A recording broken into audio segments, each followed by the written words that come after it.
The crystal chandelier of Celeste's private dining room fractured the light into 1,000 glittering shards, each one a tiny, cold witness to Aria's humiliation. The aroma of her seared scallops with saffron risotto, a dish born from her soul, was now soured by the venom in Chef Sterling's voice. He stood over her, his face a mask of theatrical fury, his words slicing through the opulent silence. "A nobody," he spat, the insult echoing off the marble walls. "You think you can steal my name, my creation?" Aria stood frozen, her white uniform feeling like a shroud. Her hands, usually so steady, trembled at her sides. She felt the weight of every eye in the room, but one pair, dark and unreadable from the corner table, held her captive in a gaze as sharp as a blade. Her world was about to shatter, and if you watch until the end, you'll discover the one sentence that sealed her fate. Subscribe now and let us know in the comments where you're watching from. Aria Rossi, 28 years old, was a ghost who haunted the most celebrated kitchen in Manhattan. She was the silent architect of flavors, the unseen hand behind the plates that earned Sterling his 3rd Michelin star.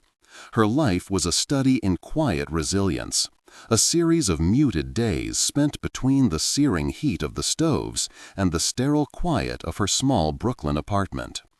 Fear was a constant companion, a low hum beneath the surface of her composure, but it was a fear she had learned to manage.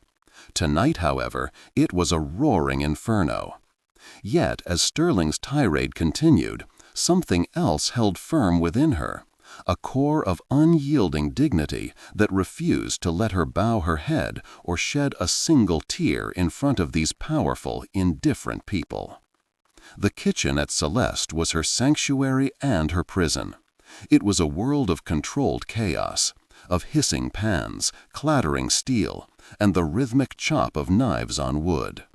For 10 hours a day, she moved with a grace that belied the immense pressure, a dance in a ballet of fire and steam. But the pressure wasn't just in the cooking, it was in Sterling's constant simmering resentment. He saw her talent not as an asset, but a threat. He would praise her in private, only to erase her existence in public, his voice a daily reminder of her place. She was trapped by the city's crushing rent and the weight of her mother's medical bills, forces as unyielding as the man who now sought to destroy her career over a single, honest answer to a powerful man's question. Her solitude was a fortress she had built brick by brick. After her father's death, a sudden, brutal event that had ripped the heart out of her family, she had learned to rely on no one. Empathy was a language she understood intimately, yet she rarely allowed herself to receive it. She channeled her grief and her strength into her food, crafting dishes that told stories of comfort, warmth, and a complexity she could never express in words. This sense of justice, a quiet but fierce belief that integrity was all one truly owned, was the inheritance her father had left her. It was this inheritance that now put her in the path of a world far more dangerous than she could ever imagine. A world where power, not morality, was the only currency that mattered. The air in the private dining room grew thick, heavy with unspoken judgments. The scent of aged wine and expensive perfume mingled with the metallic tang of Aria's fear. She could feel the plush velvet of the chair behind her, the cool marble floor beneath her worn kitchen clogs. Sterling's voice had become a dull drone, a meaningless noise against the frantic beating of her own heart. Her focus narrowed, tunneling toward the man at the corner table. He hadn't moved. He hadn't spoken.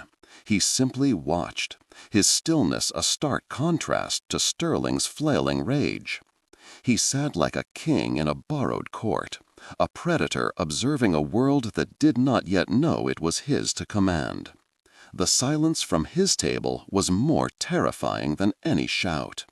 He was a man carved from shadow and steel, His dark, impeccably tailored suit a second skin. Power radiated from him not in loud gestures, but in an economy of motion, a deep, unsettling calm that promised violence more effectively than any threat. His face was a study in controlled lines, his eyes holding a depth that spoke of old wounds and unforgivable acts. Arya saw the stark difference between Sterling's petty tyranny and this man's absolute authority. Sterling was a noisy storm, desperate for attention. This man was the abyss, silent and vast, capable of swallowing storms whole. She was a cook, a creator of temporary beauty.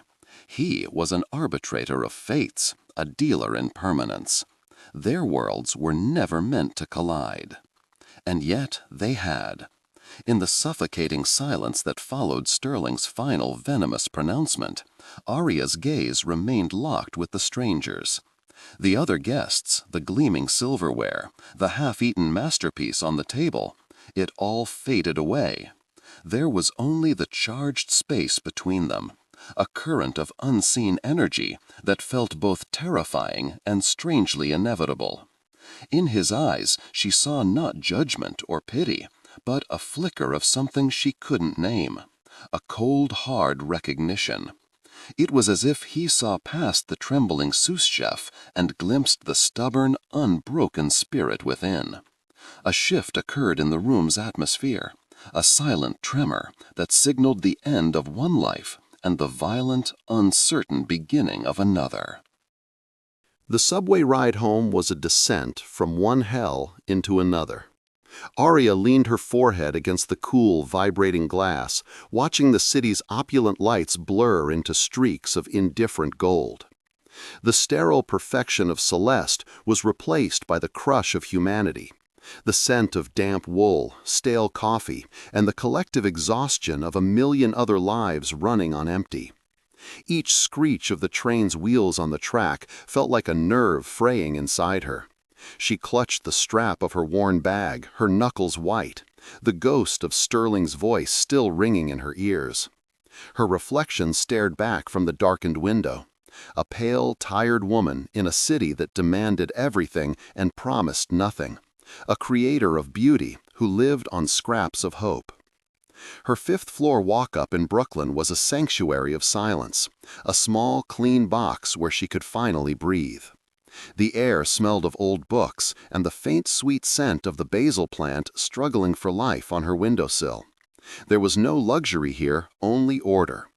Her worn chef's knives were arranged with surgical precision on a magnetic strip, and a single leather-bound sketchbook filled with recipes and flavor profiles lay on her nightstand like a sacred text. This room was the only place where she was not an employee or a debtor, but simply Arya. It was a fragile piece, one she guarded fiercely, knowing it could be shattered by a single unpaid bill or an unexpected phone call from the hospital. The calls were the heaviest burden. Her mother, frail and cloistered in a sterile room upstate, spoke with a voice that tried to be brave but was thin as spun sugar. Arya would paint a picture of success, of accolades and respect, a careful fiction constructed to protect the one person she had left. She never mentioned Sterling's cruelty or the bone-deep weariness that settled in her marrow. The subway ride home was a descent from one hell into another. Arya leaned her forehead against the cool, vibrating glass, watching the city's opulent lights blur into streaks of indifferent gold. The sterile perfection of Celeste was replaced by the crush of humanity, the scent of damp wool, stale coffee, and the collective exhaustion of a million other lives running on empty. Each screech of the train's wheels on the track felt like a nerve fraying inside her. She clutched the strap of her worn bag, her knuckles white, the ghost of Sterling's voice still ringing in her ears. Her reflection stared back from the darkened window, a pale, tired woman in a city that demanded everything and promised nothing, a creator of beauty who lived on scraps of hope. Her fifth-floor walk-up in Brooklyn was a sanctuary of silence, a small, clean box where she could finally breathe. The air smelled of old books and the faint, sweet scent of the basil plant struggling for life on her windowsill. There was no luxury here, only order. Her worn chef's knives were arranged with surgical precision on a magnetic strip, and a single leather-bound sketchbook filled with recipes and flavor profiles lay on her nightstand like a sacred text. This room was the only place where she was not an employee or a debtor, but simply Aria. It was a fragile piece, one she guarded fiercely, knowing it could be shattered by a single unpaid bill or an unexpected phone call from the hospital. The calls were the heaviest burden. Her mother, frail and cloistered in a sterile room upstate, spoke with a voice that tried to be brave but was thin as spun sugar. Aria would paint a picture of success, of accolades and respect, a careful fiction constructed to protect the one person she had left. She never mentioned Sterling's cruelty or the bone-deep weariness that settled in her marrow each night. The cost of her mother's care was a monstrous, ever-growing figure, a debt that chained her to Celeste's gilded kitchen. Every paycheck was a sacrifice, every extra shift a prayer against the inevitable, a desperate attempt to keep the darkness at bay for just one more month, one more week. She held on to her father's memory like a talisman. He had been a carpenter, a man whose hands were calloused but gentle, who taught her that true value wasn't in what you owned, but in what you built with integrity. "Never let them take your name, Ari," he'd told her once, his voice smelling of sawdust and honesty as they shaped pasta dough together in their tiny kitchen. "It's the only thing that's truly yours." That principle was the bedrock of her soul, the quiet, unyielding core that Sterling chipped away at daily. She fought to honor him, to be the woman he believed she could be, even as the world seemed determined to grind her spirit into dust. The daily humiliations were a quiet poison. Sterling's genius was in the art of erasure. He would watch her for hours as she developed a new dish, a complex harmony of flavors born from her intuition. He'd observe her process, silent and predatory, and then, just before service, he would make a single insignificant change, a sprinkle of micro-cilantro instead of parsley, and declare the creation his own. His praise was always delivered in private, a tool to keep her compliant, while his public acknowledgments were reserved for himself. He fed on her talent, growing his reputation while she remained invisible. A ghost haunting the machine of his success, her name never uttered beyond the kitchen doors. Her uniform was both armor and cage. The starched white jacket, buttoned to the collar, felt like a restraint, a constant reminder of her subordinate role. She kept it impeccably clean, a small act of defiance against the chaos and grime of her profession. But by the end of a 16-hour shift, it would be marked with stains. A splash of beak reduction like a drop of blood, a smear of saffron aioli like a fading bruise. These marks were a map of her labor, a testament to her skill. Yet to the world outside, they were invisible. The uniform rendered her anonymous, just another set of hands in a world that only cared about the name on the front of the menu. In the dead of night, when the city finally quieted to a low hum, she would allow herself to dream. Her dream wasn't of Michelin stars or celebrity status, but of something small and real. A tiny bistro with mismatched wooden chairs, warm lighting, and an open kitchen where guests could see the love being folded into their food. A place where her name was on the door, where the menu was a story of her life, not a monument to another man's ego. This quiet, persistent hope was what kept her from breaking. It was a fragile flame she shielded with both hands, a secret garden she tended in the barren landscape of her reality. Time in the kitchen was a warped, malevolent entity. The large stainless steel clock was a tyrant, its second hand sweeping away her life in relentless, unforgiving increments. During the frenetic peak of dinner service, hours would vaporize in a blur of heat, steam, and shouted orders. Yet, during the long, thankless hours of prep work, time would slow to a torturous crawl. Each minute an eternity of repetitive motion. She felt her youth slipping away under the harsh fluorescent lights, measured not in years, but in the number of onions diced, fish filleted, and sauces reduced.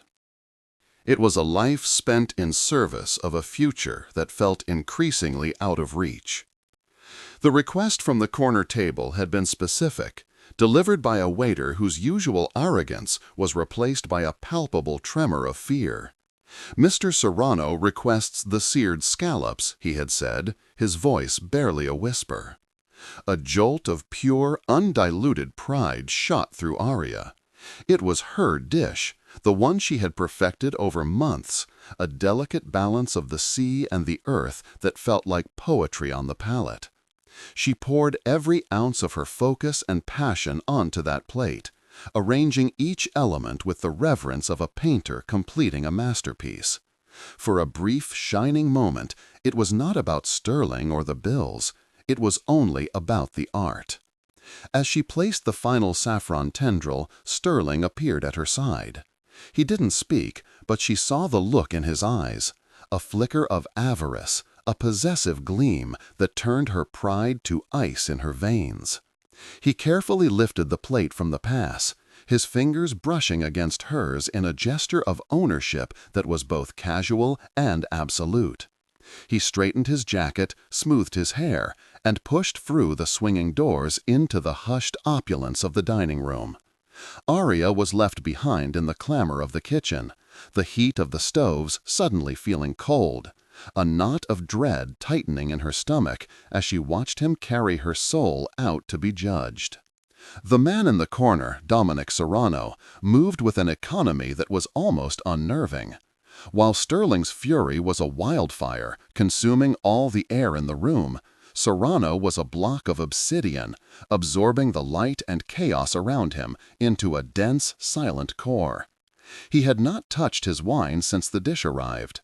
His hands, large and unadorned, save for a simple gold signet ring, rested on the white linen, one loosely curled into a fist.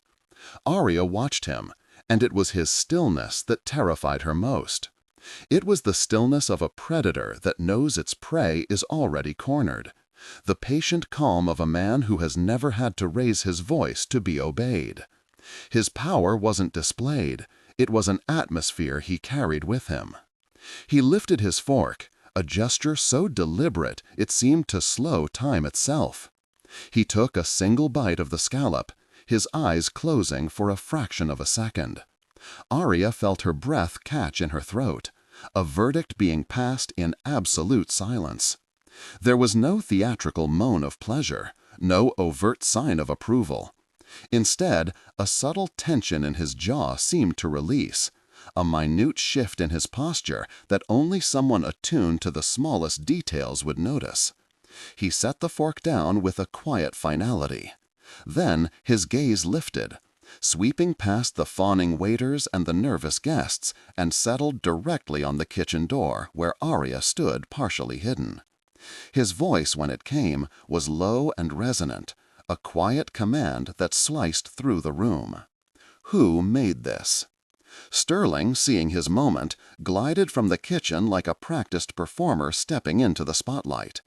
He clasped his hands behind his back, a portrait of false modesty. "A house specialty, Mr. Serrano, a recipe I have been perfecting for years." The lie was so smooth, so effortless, it was almost believable.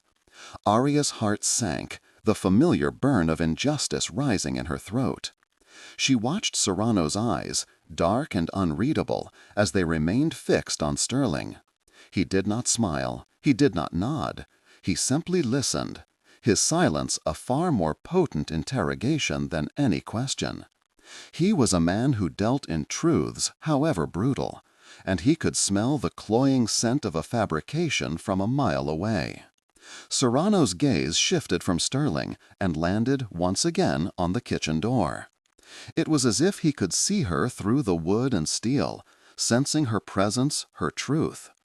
"I will ask again," he said, his voice dropping another register, the politeness fraying to reveal something hard and unyielding beneath. "Who is the chef responsible for this plate?" The question hung in the air, a physical weight pressing down on everyone in the room. The head waiter, a man named Julian, who normally moved with oily confidence, visibly paled. His eyes darted nervously between Sterling's apoplectic face and Serrano's cold, unwavering stare. Trapped, he finally cracked, his voice a reedy whisper. "Aria Rossi, sir, our sous chef." The name, her name, spoken aloud in this temple of wealth and power, felt like a sacrilege. For a moment there was nothing but the low hum of the air conditioning and the frantic thumping of Aria's own heart. Then Sterling's composure shattered. He whirled around, his face contorted into a mask of pure venom, and stormed toward her. His tirade began, the words from the initial confrontation echoing with renewed force, now amplified by his public humiliation. "A nobody," he spat, his voice cracking with rage. "Stealing my spotlight, trying to take what is mine. You are fired. Get out of my restaurant." His words were meant to crush her, to erase her completely in front of the one man whose opinion seemed to matter. But something inside Aria refused to break. The fear was a cold, slick thing in her gut, yet her father's words echoed louder. "Never let them take your name." She stepped fully into the doorway. Her small frame held erect, her chin lifted. She did not look at Sterling. Her gaze flew across the room, past the stunned faces of the diners, and locked with Dominic Serrano. It was a desperate, silent plea, not for rescue, but for recognition. She wanted him to see that she was not a thief. In that shared look, she saw no pity.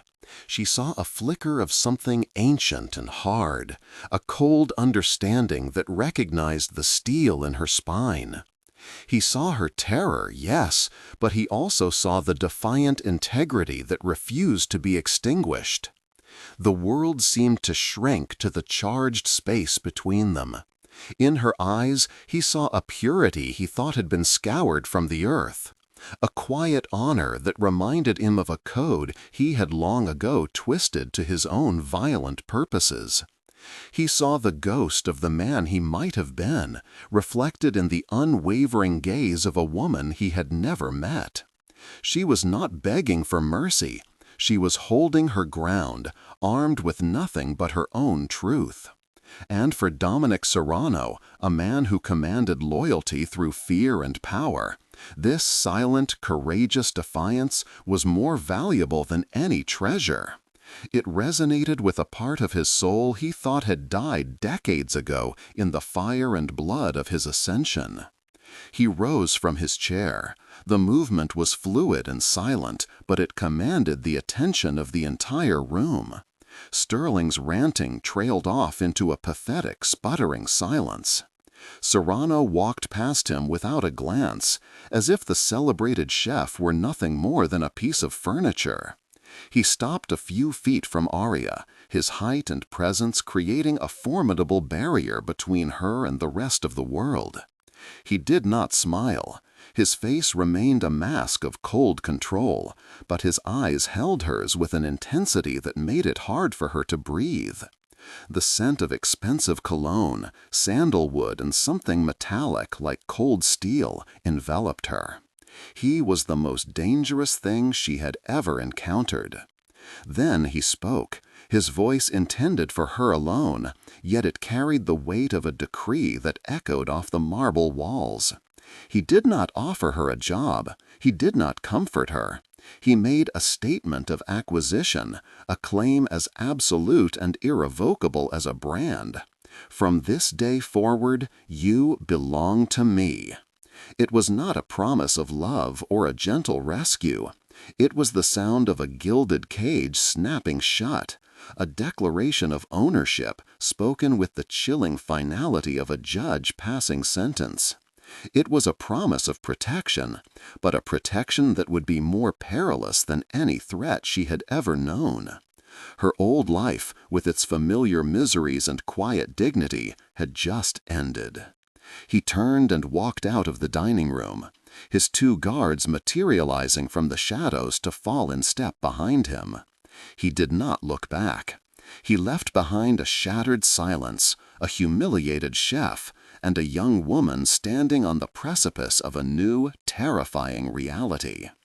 Arya remained frozen in the doorway, the echo of his words imprinted on her soul. "You belong to me." The phrase was a paradox, both a shield and a shackle. In the opulent, silent room, surrounded by the remnants of a meal she had created, she felt the profound, irreversible shift in her own gravity. Her fate was no longer a dish of her own making. It had been claimed by the city's most powerful and unforgiving palate. He rose from his chair. The movement was fluid and silent, but it commanded the attention of the entire room. Sterling's ranting trailed off into a pathetic, sputtering silence. Serrano walked past him without a glance, as if the celebrated chef were nothing more than a piece of furniture. He stopped a few feet from Arya, his height and presence creating a formidable barrier between her and the rest of the world. He did not smile. His face remained a mask of cold control, but his eyes held hers with an intensity that made it hard for her to breathe. The scent of expensive cologne, sandalwood, and something metallic like cold steel enveloped her. He was the most dangerous thing she had ever encountered. Then he spoke, his voice intended for her alone, yet it carried the weight of a decree that echoed off the marble walls. He did not offer her a job. He did not comfort her. He made a statement of acquisition, a claim as absolute and irrevocable as a brand. From this day forward, you belong to me. It was not a promise of love or a gentle rescue. It was the sound a gilded cage snapping shut, a declaration of ownership spoken with the chilling finality of a judge passing sentence. It was a promise of protection, but a protection that would be more perilous than any threat she had ever known. Her old life, with its familiar miseries and quiet dignity, had just ended. He turned and walked out of the dining room, his two guards materializing from the shadows to fall in step behind him. He did not look back. He left behind a shattered silence, a humiliated chef, and a young woman standing on the precipice of a new, terrifying reality. Arya remained frozen in the doorway, the echo of his words imprinted on her soul. "You belong to me." The phrase was a paradox, both a shield and a shackle.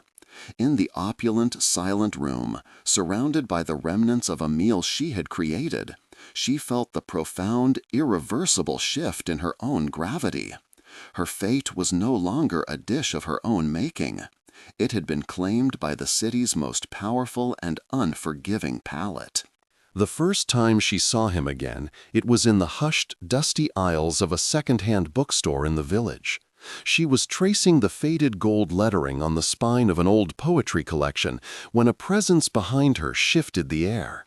The faint, familiar scent of sandalwood and cold steel prickled her senses before she even turned. He stood a few feet away, examining a leather-bound volume of Machiavelli, his dark suit a stark slash of authority against the soft, chaotic backdrop of old paper and ink. He didn't look at her immediately, but she felt the weight of his awareness, a silent, gravitational pull. He was a predator in a library, a king in a world of forgotten words, and his presence made her feel both utterly exposed and strangely safe. He finally turned his head, and his eyes, dark and unreadable, met hers over a shelf of worn classics. The world seemed to fall away, leaving only the two of them suspended in the charged silence. There was no menace in his gaze, but an unnerving intensity, a deep, probing look that seemed to bypass her fear and see the very core of her. He gave a slow, almost imperceptible nod, a gesture of acknowledgement that was both a greeting and a confirmation of her deepest fear. This was no coincidence. He was here for her. Then, as quickly as he had appeared, he turned and walked toward the exit, leaving her with a racing heart and the lingering scent of his power, a ghost of his presence that clung to her long after he was gone. These encounters became a pattern, a series of carefully orchestrated accidents that wove him into the fabric of her new empty days. She would be sitting in a small cafe, nursing a single cup of coffee for hours, and his black town car would glide to a stop across the street, waiting. He would never get out. He would just sit in the back, a dark shape behind tinted glass, a silent observer of her solitude.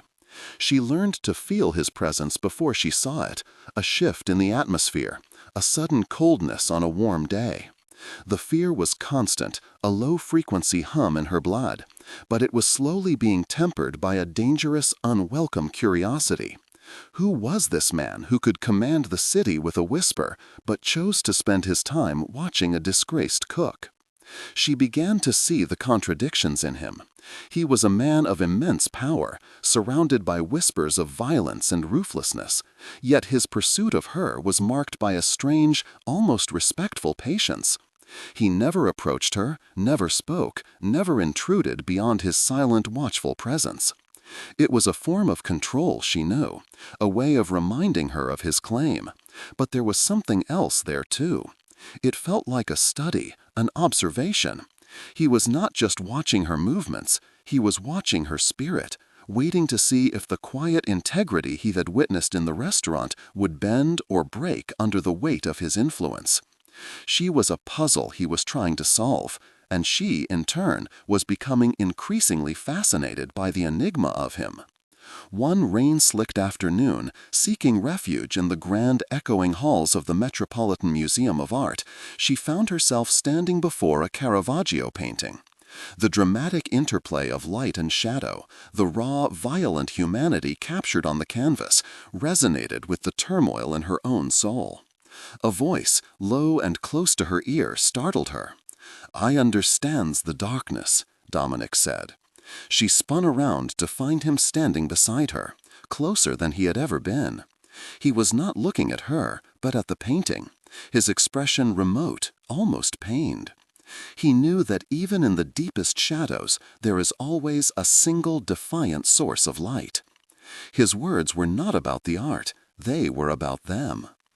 In the hushed gallery, surrounded by priceless beauty, she felt the invisible barrier between them dissolve.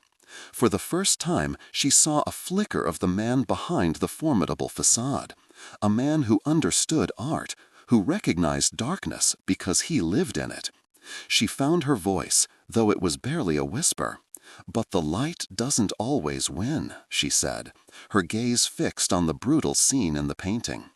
He turned to look at her then, and his eyes held a profound, ancient sadness. "No," he agreed, his voice soft with a surprising vulnerability. "But it is the only thing worth fighting for." The moment was intimate, a shared confession in a language of shadows and light that no one else could understand. The tension between them became a physical entity, a current that arced in the space they shared. One evening, leaving a small Italian market, her paper grocery bag, heavy with flour and tomatoes, tore open, spilling its contents across the damp sidewalk. Before she could react, he was there, emerging from the evening shadows as if summoned. He knelt without a word, his large, powerful hands moving with surprising gentleness as he gathered the scattered items. Their fingers brushed as he handed her a fallen lemon, and a jolt of pure electricity shot up her arm. It was an accidental touch, fleeting and insignificant, yet it felt as momentous as a vow. She looked down at him, at this feared and powerful man kneeling at her feet on a dirty city street, and her carefully constructed walls of fear and resentment began to crumble. He met her gaze, and for a split second his control wavered. She saw a flicker of raw, unguarded emotion in his eyes, a longing so deep and painful it stole her breath. He quickly masked it, his expression becoming remote once more, but the image was seared into her mind. He stood, handing her the salvaged groceries in a new, sturdy bag procured by one of his ever-present guards. "Be more careful, Arya," he said, his voice a low murmur, but it sounded less like a command and more like a plea. He began to speak to her more, not in long conversations, but in brief, impactful exchanges during their accidental meetings. He asked about her mother, his knowledge of her situation both unnerving and, to Arya's shame, a source of profound relief. He never offered money directly, but a week later, the hospital called to inform her that an anonymous benefactor had settled her mother's entire outstanding balance. The act was a display of power, a reminder of his reach, but it was also an act of profound, if detached, kindness. She was being cared for, protected by the very man she was supposed to fear, and this duality was tearing her apart. Her gratitude was a traitor to her morality. She confronted him one evening as he stood across the street from her apartment building, his car idling silently at the curb. She crossed the street, her heart hammering against her ribs, and stood before his open window. "Why?" she asked, the single word encompassing everything, the money, the silent watching, the closed doors. He looked at her, his face half hidden in the shadows of the car's interior. "Your father was a carpenter," he said, not answering her question. "He built things with his hands. He was an honest man." The knowledge stunned her into silence. He had investigated her, learned the intimate details of her life, of the father she still mourned. The violation of her privacy was profound, yet the respect in his tone was undeniable. "Men like your father are rare," he continued, his voice low and gravelly. "Men like me, we destroy things. We break them." His gaze was intense, holding a self-awareness that was both chilling and deeply human. He saw himself as a destructive force, and in her he saw something worth preserving, something that reminded him of a world of integrity he could never inhabit. "I will not let this city break you," he finished, and it sounded like a sacred oath, a promise made not to her, but to the ghost of the man he wished he could have been.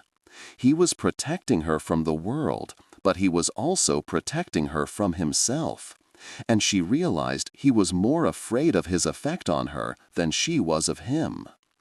The fragile, unspoken truce between them was shattered by the arrival of Julian, the former head waiter from Celeste.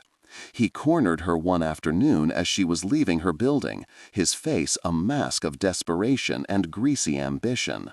He had been fired after that night, his career ruined.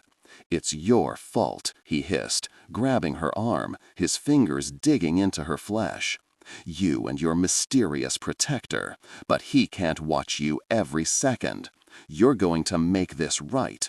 You're going to get me my job back, or I'll tell everyone who you're really working for now." His eyes were wild, his breath smelled of stale liquor. The raw, petty ugliness of the world she thought she had escaped was back, and it was terrifying. Fear, cold and sharp, lanced through Arya. She tried to pull away, but his grip was surprisingly strong. "Let go of me," she said, her voice shaking but firm. Julian just laughed, a cruel, ugly sound. "Not until you listen," he snarled, pulling her closer. In that moment, a black town car screeched to a halt beside them, its tires protesting against the asphalt. The back door opened, and Dominic Serrano emerged. He didn't run. He moved with a deliberate, lethal calm that was far more terrifying than any display of rage. The air grew cold, the ambient sounds of the city seeming to fade into a dull, distant roar. Julian froze, his face draining of all color, as he stared at the man who had appeared from nowhere. Dominic's eyes were not on him. They were fixed on Julian's hand, still clamped around Arya's arm. He didn't speak a word. He simply looked, and in that look was a promise of annihilation so absolute, so final, that Julian released her as if her skin had turned to white-hot steel. He stumbled backward, stammering apologies, his bravado evaporating into pure primal terror. Dominic took a single step forward, and Julian turned and fled, disappearing down the street like a frightened animal. The threat was neutralized, not with a punch, but with a gaze. He had saved her, and in doing so, had shown her the true, terrifying depth of the abyss he commanded. The silence Julian left behind was a vacuum, instantly filled by the city's indifferent symphony, a distant siren, the hiss of tires on wet pavement. But Arya heard none of it. Her world had collapsed to the space between herself and Dominic Serrano. He stood before her, a figure of absolute, terrifying stillness, the ambient streetlights carving hard lines on his face. The violence he had promised Julian with a single look still hung in the air, a palpable metallic taste. It was a power so immense it felt like a physical force, and she realized with a sickening lurch that this power had been unleashed in her name. Her body trembled, a reaction born of residual fear and a new, more complicated horror. He had saved her, but the nature of that salvation felt like a stain. Her integrity, the one thing she had fought to keep pure, demanded she not accept this silently. She took a step forward, a small, defiant movement. "What will you do to him?" she asked, her voice a strained whisper, yet it cut through the night air with surprising force. It was an accusation, a challenge. She was not asking as a victim seeking reassurance, but as a moral arbiter demanding an accounting. She was looking at the predator who had just protected her and asking him to justify the nature of his own teeth, refusing to be a passive beneficiary of his violence. Dominic's expression did not change, but a flicker of surprise, of something unsettled, moved deep in his eyes. He had expected tears, perhaps a trembling thank you, but not this. Not a question that put him, Dominic Serrano, on trial on a darkened street corner. He was accustomed to a world that bent to his will, that accepted his actions without question. Her quiet, courageous challenge was a foreign language, and it disarmed him more than any weapon could. "He is a problem that has been solved," he stated, his voice a low rumble of dismissal. "He will not trouble you again." It was the language of his world, clean, final, and devoid of the messy details of morality. He was closing a ledger, not discussing a man's fate. But Arya would not be dismissed. Her father's memory, the very core of her being, refused to let this go. "That isn't an answer," she insisted, her voice gaining a sliver of strength. "You don't just get to erase people because they inconvenience you." She was standing on the precipice of a dangerous abyss, arguing ethics with a man who set his own. But she couldn't stop. She was defending her world, a world where people, even pathetic, cruel men like Julian, were not simply problems to be solved. She was drawing a line in the sand, not between herself and him, but between the life she was willing to live and the one he was offering.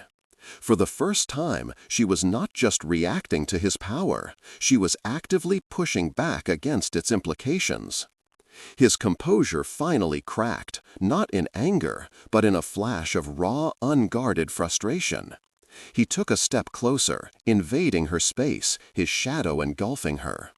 "In my world," he began, his voice dropping to a harsh, guttural whisper, "there are rules.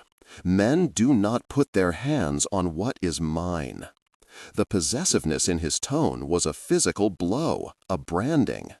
Yet before she could recoil, his expression shifted, the hard mask crumbling to reveal something broken beneath. "But when I saw his hand on you, I forgot the rules. All of them." It was a confession of a magnitude she could barely grasp. An admission of emotional chaos from a man whose entire existence was built on absolute control. He had broken his own code, not for business or power, but for her. He saw the tremor that still racked her small frame, the lingering ghost of Julian's assault. His own control, already fractured, gave way completely. He reached out, his hand large and warm, and gently closed it around her arm, covering the very spot Julian had grabbed. The contact was electric, a silent explosion in the space between them. Where Julian's touch had been a violation, a thing of brute force and ugly intent, Dominic's was a strange and profound paradox. It was a gesture of possession that felt like a shield, a claim that felt like a sanctuary. It was the touch of a man steadying the one thing in his world that he could not bear to see broken, anchoring himself to her in the process. In that single transformative touch, Arya's fear finally dissolved, replaced by a wave of aching, impossible clarity. She looked up into his eyes and saw past the feared mob boss, past the layers of power and intimidation. She saw a man in exile, a king ruling a kingdom of shadows, profoundly and utterly alone. His protection of her was not an act of a patron. It was the desperate act of a drowning man clinging to a piece of driftwood. She was the light he spoke of in the museum, the defiant, fragile thing he felt compelled to guard, perhaps because it reminded him of a part of his own soul he had long ago murdered. Her fear of him died, and in its place a devastating empathy was born. As his skin touched her, feeling the delicate bones of her arm and the frantic pulse beneath her skin, Dominic felt the true cost of his transgression. He had not only exposed his motives, he had exposed his weakness. This woman, with her quiet strength and unwavering moral compass, had breached defenses that armies could not. Touching her felt like fire, a warmth he craved, and a force that could melt the icy armor he had spent a lifetime forging. He was protecting her from the world, but in this moment he realized no one could protect him from her. The vulnerability was a terrifying, unfamiliar sensation, a poison and a cure-all all at once, and it threatened to unravel him completely. The intensity became unbearable, a shared current that threatened to consume them both. He had to sever it. He dropped his hand as if her skin had burned him, and the connection was instantly broken. The warmth vanished, and the cold night air rushed back in, creating a chasm between them once more. He took a half-step back, his face becoming an unreadable mask again, the moment of vulnerability locked away. "Go inside, Arya," he commanded, his voice rough, stripped of all its earlier emotion. It was an order, but it was also a retreat. He was pushing her away to save himself, to rebuild the walls she had so effortlessly crumbled. He needed to return to the safety of his darkness. She watched as he turned without another word and walked back to the waiting car. The heavy door closed with a sound of finality, like a vault being sealed. The black town car pulled silently away from the curb, merging with the river of taillights and disappearing into the city's vast, uncaring heart. Arya remained on the sidewalk, alone, the cool air doing nothing to quell the fire on her skin where he had touched her. Everything had changed. A line had not just been crossed, it had been erased. The silence he left behind was heavier than any words, filled with the unspoken truth of their shared moment of transgression. There was no going back for either of them. Their fates were now irrevocably, dangerously intertwined. The silence that followed his departure was a physical weight pressing down on Arya from all sides. She went inside, locking the door behind her, but the small apartment offered no sanctuary. It felt violated, haunted by the memory of his presence on the street below, by the ghost of his touch on her skin. The world outside her window was the same, the distant wail of a siren, the rhythmic hum of traffic, but her place within it had been fundamentally altered. She was no longer just a woman trying to survive in a harsh city. She was a secret, a liability, a piece of property belonging to a man who ruled the shadows. The protection he offered was not a shield, but a brand, and she could feel its invisible heat searing her soul, marking her as his. Days bled into a week, and the oppressive watchfulness she had grown accustomed to was replaced by a profound and unnerving emptiness. The black car no longer idled at the curb. The feeling of being observed vanished, leaving a void that was colder and more frightening than his constant presence had ever been. It was a calculated withdrawal, a severing of ties so absolute it felt like a second, deeper abandonment. He had ripped her from her life, shown her the terrifying, seductive depths of his own, and then cast her adrift in a silence that echoed with unspoken promises and threats. She was free, but it was the terrifying freedom of a ship cut loose from its anchor in the middle of a storm, with no land in sight. The city, as it always does, whispered the consequences. A small buried article in a tabloid spoke of a former restaurant employee, Julian Martel, found in a back alley with both his legs broken.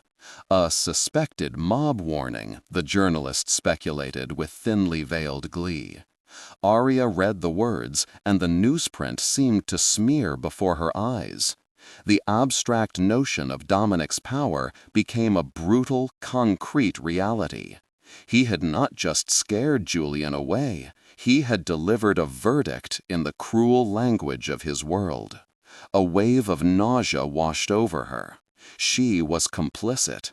Her name, the very thing she had fought to protect, was now tied to an act of savage violence, a debt paid in blood and bone on her behalf.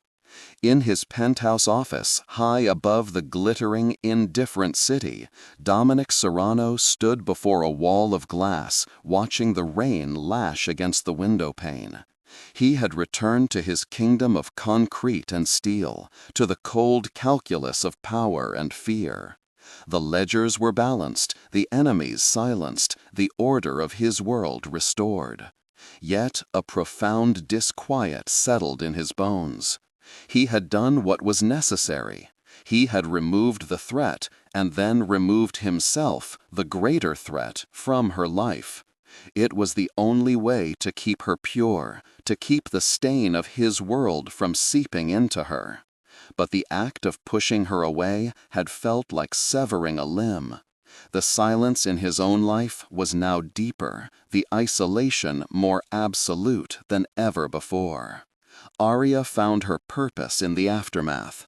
The money, which had once felt like a golden chain, was now a tool, a weapon of her own making.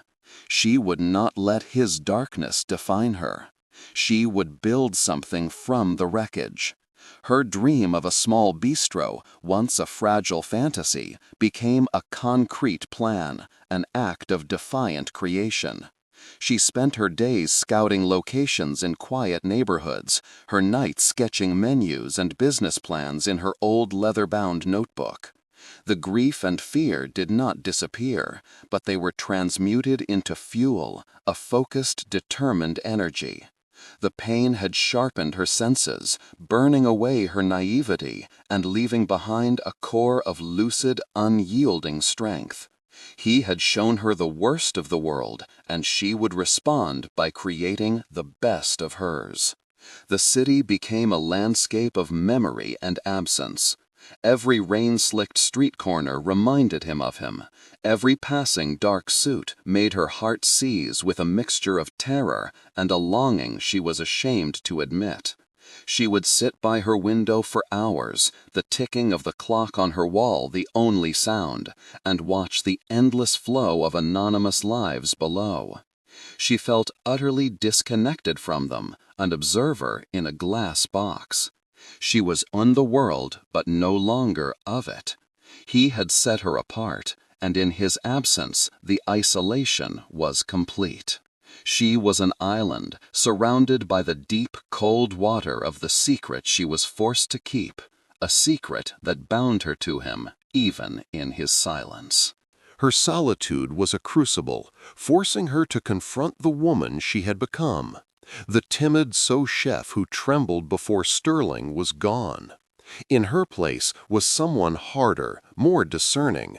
She had looked into the abyss, and the abyss had looked back, but it had not consumed her.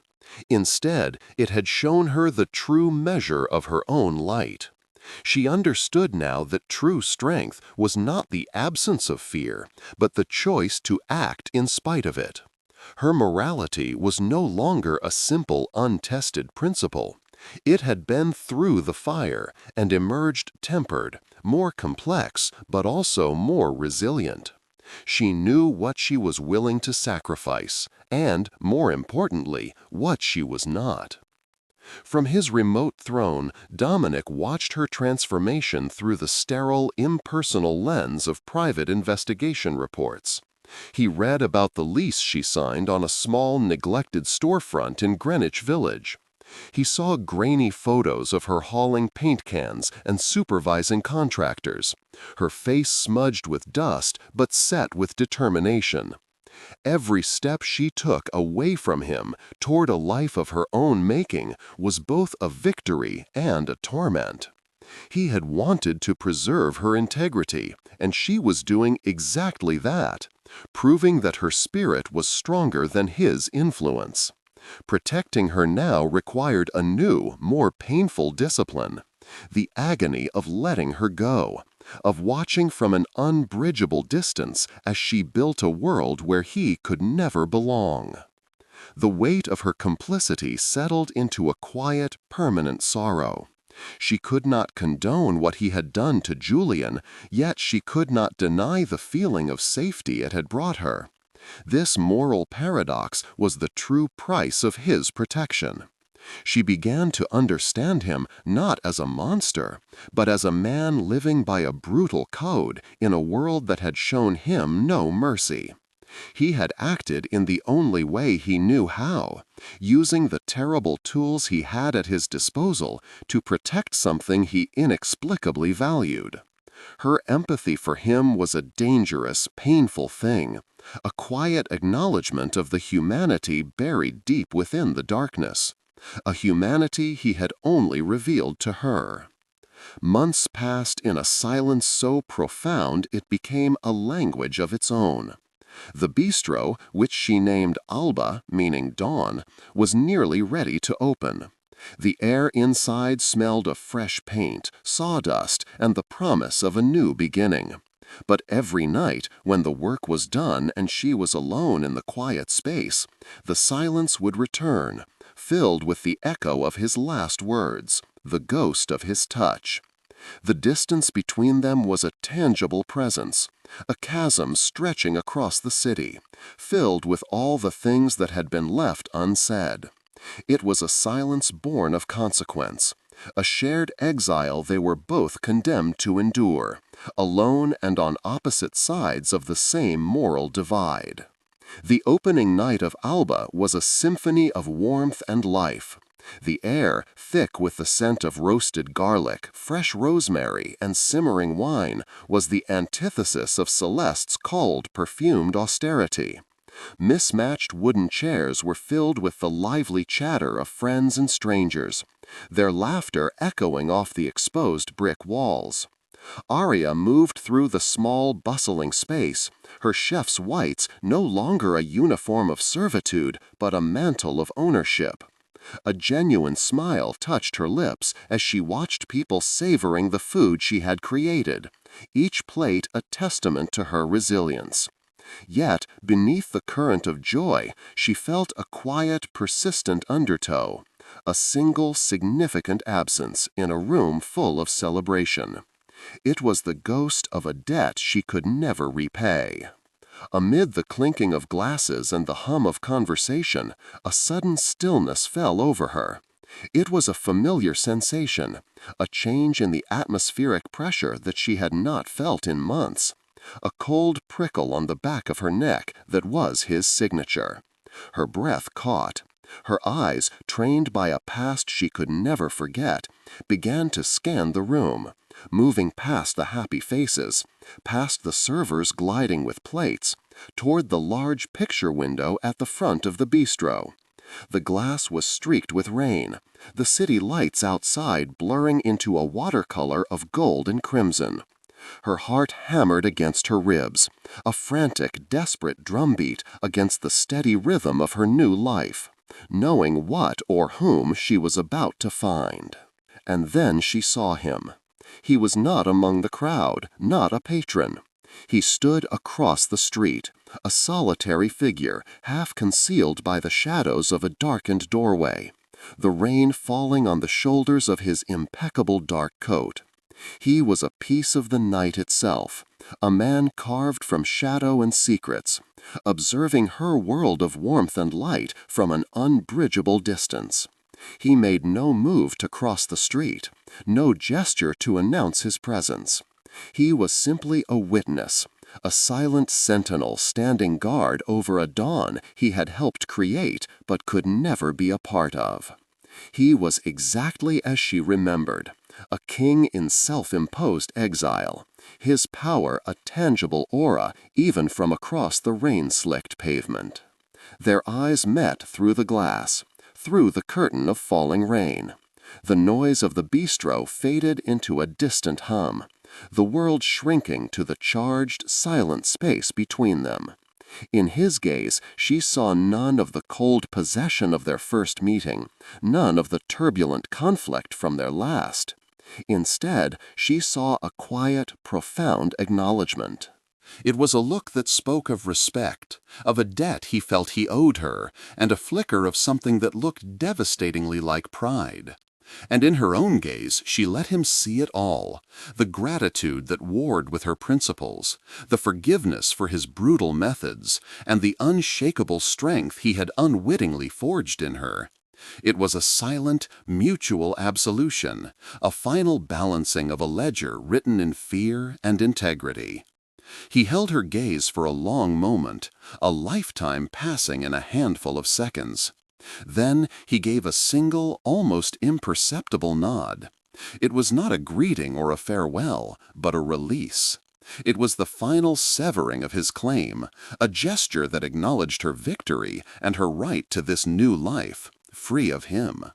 He turned then, melting back into the shadows from which he had emerged, his silhouette swallowed by the vast, indifferent darkness of the city. Arya watched until he was gone, until there was nothing left but the empty street corner and the rain washing the pavement clean where he had stood. He had come not to reclaim her, but to see for himself that the light he had fought to protect was finally burning on its own. Arya turned away from the window, a single silent tear tracing a path down her cheek before she wiped it away. She was not crying from sadness, but from the overwhelming weight of a story that had reached its complex, bittersweet conclusion. He was a ghost who had given her a new life, and she was the dawn he could only watch from the darkness. Her heart felt both heavy and strangely light as she walked back into the warmth of her kitchen, ready to build her future. Their story, a quiet testament to the humanity found in the deepest shadows, now belonged to the city's silent heart. If you felt the weight of their final look, show your support with a like and share this story with someone who understands that the most powerful goodbyes are the ones never spoken. Tell us in the comments what you believe his redemption truly cost him.